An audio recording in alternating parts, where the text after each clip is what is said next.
প্রধান উপদেষ্টা প্রেস সচিব শফিকুল আলম সামাজিক যোগাযোগ মাধ্যমে তার সম্পদের হিসেব দিয়েছেন। খুবই সাহসী কাজ, এটা নিয়ে প্রশংসা সমালোচনা দুটোই চলছে। আপনারা সম্পদের হিসাব দিবেন না? কারণ আপনাদের নিয়েও কিন্তু লোকের সন্দেহ। আরেকটার সাথে একটু প্রশ্ন যে আপনি তো অনলাইনে আপনার ইংলিশ যে ক্লাস সেটা দেখছিলাম আমি আজকে, সেখান থেকে একটা শব্দও শিখেছি, এমবিডেক্সটেরাস, মানে মেধাবী। জি, আপনি মেধাবী, কিন্তু স্কুল অফ এক্সিলেন্স সেটা কেমন চলছে? দুইটা প্রতিষ্ঠান রয়েছে। জি আচ্ছা, আমি ওইটার কথাই জানি। এইটাই কি আপনার আয়ের একমাত্র মানে উপায় কিনা? না, আমি 2017 সাল থেকে ইনকাম করি।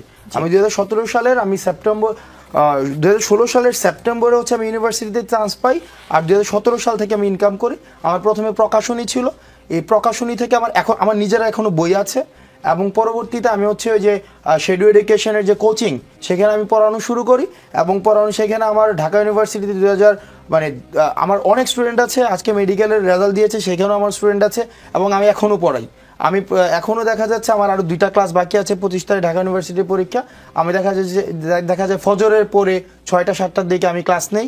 এবং আমার যে ইনকাম সোর্স রয়েছে, সেই ইনকাম সোর্সের যে মূল অংশগুলো, সেটা হচ্ছে প্রথমত হচ্ছে প্রকাশনী, দ্বিতীয় হচ্ছে এখনো আমি পড়াই, প্রকাশনীতে আমার ইনভেস্টমেন্ট রয়েছে, এবং হচ্ছে তারপর প্রকাশনী নাকি কয়টা প্রকাশনী? একটা প্রকাশনী। তারপরে হচ্ছে আমার 2টা অনলাইন প্রতিষ্ঠান রয়েছে, একটা প্রতিষ্ঠানের ডিরেক্টর আমি। এখন প্রশ্ন করতে পারেন সেগুলো কি আন্দোলনের পরে হয়েছে কিনা? না, সেগুলো আন্দোলনের পরে না। যেটার আমি ডিরেক্টর সেটা হচ্ছে 2023 সালের জুন মাসে সেটার আমি হচ্ছে চুক্তিবদ্ধ হয়েছে, এবং সেখানে আমার একটা ইনভেস্টমেন্ট রয়েছে। তারপরে হচ্ছে আরেকটা প্রতিষ্ঠান আমি পড়াই, অনলাইন প্রতিষ্ঠানে আমি পড়াই, সেখানেও হচ্ছে আমি কোর্স বিক্রি করি। আমার কোর্স বিক্রি করি, এবং এই কোর্স থেকে রেকর্ডেড কোর্সও সেখানে বিক্রি হয়, এবং সেখানে লাইভ কোর্সও বিক্রি হয়। এগুলো হচ্ছে আমার ইনকাম সোর্স। এবং আমি রাজনৈতিক দল পরবর্তীতে যদি আমরা হই বা রাজনীতিতে যদি আমি যাই, বা খুব দ্রুততম সময়ে আমার যে ইনকাম রয়েছে, আমার বাবার যে ইনকাম রয়েছে, আমার স্ত্রীর যে সম্পদ রয়েছে, বা আমার মা এবং অর্থাৎ ফার্স্ট হ্যান্ড রিলেটিভ যাদের রয়েছে, আমি সেটাকে অবশ্যই প্রকাশ করব। সেক্ষেত্রে একটা বিষয় রয়েছে, দেখেন আমি যখন ইনকাম, ওই যে শফিক ভাইয়ের যে ইনকাম সোর্স দিয়েছে, তো আমাদের ক্ষেত্রে যেটা হয়েছে, আমি স্টুডেন্ট অবস্থায় আমি কিন্তু জাস্ট ইউনিভার্সিটি লাইফ শেষ করেছি।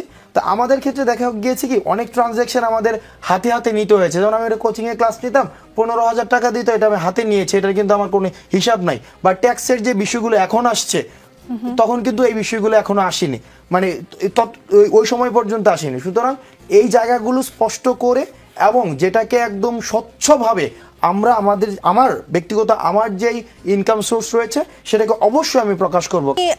যদি নির্বাচনে রাজনৈতিক দল করেন এবং নির্বাচনে দাঁড়ান, তখন আপনি না, আমি এখনই দেব, এখন সময়টাই জানতে চাচ্ছি এখন বলতে হচ্ছে আমি এই মাসের শেষের দিকের মধ্যে হচ্ছে আমি আমার যে আয় বিবরণী, আমার যে ইনকাম রয়েছে, আমি ইনকাম প্রকাশ করব। এবং আমার ইনকামের সোর্স জানার জন্য আমি প্রকাশ করার আগে আপনারা আমার প্রতিষ্ঠানগুলো যেগুলো রয়েছে, সেগুলোকে সার্চ করলেই দেখবেন যে সেগুলোর অর্থ কি পরিমাণ ইনকাম করে প্রত্যেক বছর আসে। 5 মাস আগে আপনার আয় কত ছিল, আপনার সম্পদ কত ছিল, আর 5 মাস পরে কত, সেটা তফাৎ জানতে পারবেন। সেটা আপনি এখনো যদি সার্চ করেন যে স্কুল অফ এক্সিলেন্সের কোর্সগুলোতে কি স্টুডেন্ট কতজন কিনেছে, সেখানে লেখা আছে কতজন কিনেছে এই কোর্সটা, এবং সেটার সাথে যদি আপনি কোর্সের দাম কত সেটা গুণ দেন, এবং সেটা 10% আমি পাই, এবং ডিরেক্টর অ্যালাউন্স বাবদ আমি প্রত্যেক মাসে 90,000 টাকা পাই। এখন থেকে না, এই যে স্কুল অফ এক্সিলেন্সের ডিরেক্টর অ্যালাউন্স বাবদ আমি একদম নর্মালি ইনকাম নিয়ে কথা, আমার তখন থেকে 90,000 টাকা হচ্ছে ডিরেক্টর অ্যালাউন্স প্রত্যেক মাসে 2023 সালের জুন থেকেই, এবং বছর শেষে যে ইনকাম হয় সেটার 10% আমি পাই। এবং যদি আমি ক্লাস নেই, আমার প্রতিষ্ঠান যেটা আমি ডিরেক্টর, সেটার যে আমি যদি ক্লাস নেই, প্রত্যেক ক্লাসের জন্য আমার 10,000 টাকা সেখানে হচ্ছে আমাকে দেওয়া হয়। আর যদি ক্লাস না নেই, ফ্রিল্যান্সিং অন্য কাউকে দিয়ে ক্লাস করাই, সেক্ষেত্রে শুধুমাত্র বছর শেষে আমার যেই মোট লাভের আমি 10% পাই।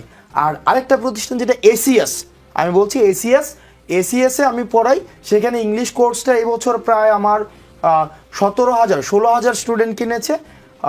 সেক্ষেত্রেও মোটামুটি পুরো কোর্স 8 কোটি টাকার বেশি বিক্রি হয়েছে। সেখান থেকে আমি প্রায় 50 লাখ টাকার মতো হচ্ছে আমি এই কোর্স শেষে পাবো। 3 মাসে কারা কিনেছে সেটা তো জানা যাবে। 17,000 কারা, আপনি চাইলে আপনি নিজেও কিনতে পারবেন। আমি আশা করব আপনি নিজে কিনবেন।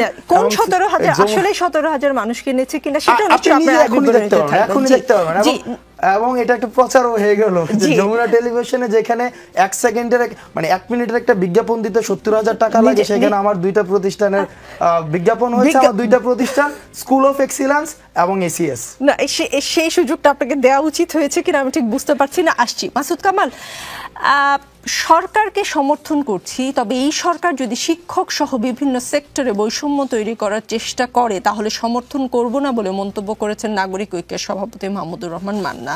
এটা কিসের লক্ষণ? লক্ষণ শুনেন, আমি বলি একটা জিনিস হলো কি, এই সরকারের নানা দিক দিয়ে নানা ধরনের ব্যর্থতা আছে। এই যে দেবপ্রিয় ভট্টাচার্যের কথা বললেন, উনি কিন্তু কতগুলো কথা বলেছেন যে এই যে ভ্যাট বাড়ানোর ব্যাপারটা নিয়ে বলেছেন যে এটা খুবই অবিবেচনাপ্রসূত একটা সিদ্ধান্ত। শিক্ষকদের নিয়ে আরেকজন বলতেছেন বিভিন্ন জায়গা থেকে যত আন্দোলন হচ্ছে সব আন্দোলনের জন্য তারা সরকারকে দায়ী করতেছেন। এই দায়ী করাটা যে একেবারে অমূলক তা কিন্তু আমি মনে করি না, কারণ 8 মাস প্রায় 6 মাস তো হয়ে গেল। এই 6 মাসে আপনারা এটা কোনটা সমাধান করতে পারছেন দেখান তো, একটাও সমাধান করতে পারছেন? যতগুলি আন্দোলন হয়েছে কোন আন্দোলনটা আপনার ম্যানেজ করতে পারছেন? এই গভর্নমেন্ট পারছে? বলেন। একটা জিনিসকে দেখেন, এই যে আমি অর্থনৈতিক বিষয়টা একটু বলি আপনাদেরকে, এই যে তারা শতাধিক পণ্যে ভ্যাট এবং এক্সাইজ ডিউটি যোগ করলো, মানে সম্পর্ক শুল্ক যোগ করলো। পুরো আওয়ামী লীগের আমলে যে 2 জন অর্থনীতিবিদ সবচেয়ে বেশি আওয়ামী লীগের অর্থনৈতিক কর্মকাণ্ডের সমালোচনা করতেন, সেই 2 জনই এখানে আছেন, সালেউদ্দিন আহমেদ, আহসান এস মঞ্জুর। 2 জন বহুবার আমার সঙ্গে বহুবার বসে তারা আলোচনা করছেন। তারা আওয়ামী লীগ গভর্নমেন্টকে নানা ধরনের উপদেশ দিতেন যে এটা হওয়া ঠিক না, এরকম করা উচিত, এরকম করা উচিত। তো এরকম আরও লোক আছে। তো ওনারা যে এবার একটা এত বড় একটা সিদ্ধান্ত নিলেন, বাংলাদেশের ইতিহাসে অর্থ বছরের মাঝামাঝি একবারে এতগুলি পণ্যের মূল্য বৃদ্ধির ইতিহাস নাই রে ভাই। ওনারা সেই ব্যবস্থা করেছেন। আমি কিন্তু সবিনয়ে প্রশ্ন করতে চাই, আপনারা কার সঙ্গে আলাপ করে করেছেন? আপনাদেরকে সাহায্য করার জন্য, আপনাদেরকে পরামর্শ দেওয়ার জন্য দেশের অর্থনীতিবিদের এখন অভাব নাই। আপনারা কার সঙ্গে কথা বলে করেছেন? কথা বলার কোনো প্রয়োজনীয়তা অনুভব করেন নাই। কেন করেন নাই? করেন নাই এই কারণে আগে সরকার করতো না। আগে সরকার যা ইচ্ছা হতো তাই করতো, তো আপনি সেটাকে ফলো করেছেন। এই জন্য আগে সরকার যে করতো না করার সঙ্গে পরামর্শ, এই জন্য ওদেরকে আমরা স্বৈরাচারী বলতাম। কারণ আপনি তো মহা স্বৈরাচারী ভাই। আপনি বলেন, ব্যাখ্যা দেন আপনি কেন কারোর সঙ্গে কথা বলেন না? আপনার তো কোনো ম্যান্ডেটই নাই। যদি বলেন ম্যান্ডেটটা ছাত্ররা দিয়েছে, ছাত্ররা ম্যান্ডেট দেয় না। আচ্ছা বলেন, ছাত্ররা যখন আন্দোলন করে তখন যদি আপনি বলতেন যে তোমরা যে আন্দোলন করতেছো, এই আন্দোলন যদি সফল হয় তাহলে জেনারেল জাহাঙ্গীর আলমকে আমরা বানাবো স্বরাষ্ট্রমন্ত্রী, নূরজাহান বেগমকে বানাবো আমরা স্বাস্থ্যমন্ত্রী, কি বিধান রঞ্জন রায় পোদ্দার তাকে বানাবো মন্ত্রী। আমেরিকায় থাকে এক ভদ্রলোক, তার নাম কি ফারুকি আজম, তাহলে আমেরিকার থেকে ডাইকে আইনা আমরা উপদেষ্টা বানাবো। যাদের বলতেন ওরা আন্দোলন করতে, ভাই তুই কে তুই? আমরা তোদের জন্য আন্দোলন করতেছি। এই যে উপদেষ্টা বসে আছে এর 80% লোকের, 80% উপদেষ্টা এই আন্দোলনের সঙ্গে শারীরিক, মানসিক, অর্থনৈতিক কোনো সম্পৃক্ততা নাই। তারা একটা লাইন কথা বন্ধ কোথাও বলে নাই, এরা কেউ বলে নাই। তো আপনি বলেন তারা উপদেষ্টা। একজন আছে লুৎফে সিদ্দিকী, ছিলেন, এর পারিবারিক ইতিহাসগুলো বুঝবেন এটা কে। পারে বানাইছে উপদেষ্টার পদমর্যাদা বানাইছে। কেন বানাইছে? উনার পছন্দ, উনি বানাইছে। তো এরা এই আন্দোলনকে ধারণ করবে? এরা ধারণ করবে না। এদের টাকা প্রয়োজন, দাও দাম বাড়াইয়া দিলাম, দাম বাড়াইয়া হয়ে গেল। এদের কোনো দায় দায়িত্ব আছে? যদি এই সরকার ব্যর্থ হয় এদের কারো কোনো কিছু হবে? সবাই ঘরে একদিন ঘুমিয়ে আসছিল যে শুয়ে পড়বে, কোনো সমস্যা নাই, বদনাম হবে ডক্টর ইউনূসের। আর আমরা কি হারাবো? আমাদের এই যে প্রত্যাশা, যে কথাটা বলতে বলতে আর আবেগপ্রবণ হয়ে যায়, আমার ভাইয়ের রক্ত আমার চোখের সামনে পড়ছে, বলে তো এরা, এটা তো বানিয়ে বলে না রে ভাই। এর কোথায় রিফ্লেকশন কোথায় বলেন আপনি? এদের কার মধ্যে রিফ্লেকশন আছে? এদের কারোর মধ্যে নেই। ওই রক্তক্ষরণ কি এখন হচ্ছে না? যখন একটা জিনিস কিনতে যে প্রতিটা জিনিসের আমি দাম বাড়তি পাই, রক্তক্ষরণ হয় না আমাদের? এই রক্তক্ষরণ সে দেখতে পায়?